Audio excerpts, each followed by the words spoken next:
Pare, Oh. parang kagabi lang magkasama pa tayo dun sa bahay nyo. Katok pa ako ng katok sa inyo, di ba? Nakakainip doon. Tayo gala-gala muna.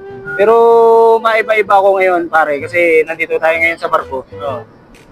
Meron akong kwento sa'yo kasi yung lolo ko dati, siyang nagmamayari ng mga barko na yan. Yan, yung mga nakikita mong barko na yan. Dami yan. Mayaman pala siya dati. Oo, mayaman yung dati. Ang lahat ng barko na yan ay pagmamayari niya dati. Ikaw, yung lolo mo.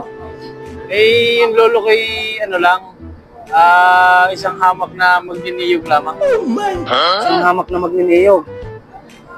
Hindi mo ba alam pare, yung lolo ko yung barkong sinasakyan nyo at saka yung barkong pagmamayari nyo kayang palutangin sa gata lamang. Kayang palukutangin.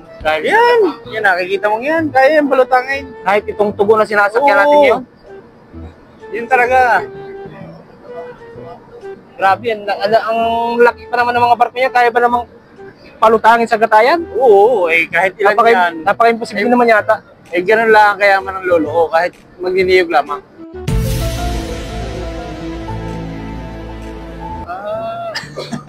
Ibig sabihin, sobrang dami ng niyogan ng lolo mo, pag giniyak yung mga niyog at yung mga katas ng niyog, sobrang dami ng gata. Nakikita mo yung bundok na yan, puro may mga niyog yan, di ka? Oo.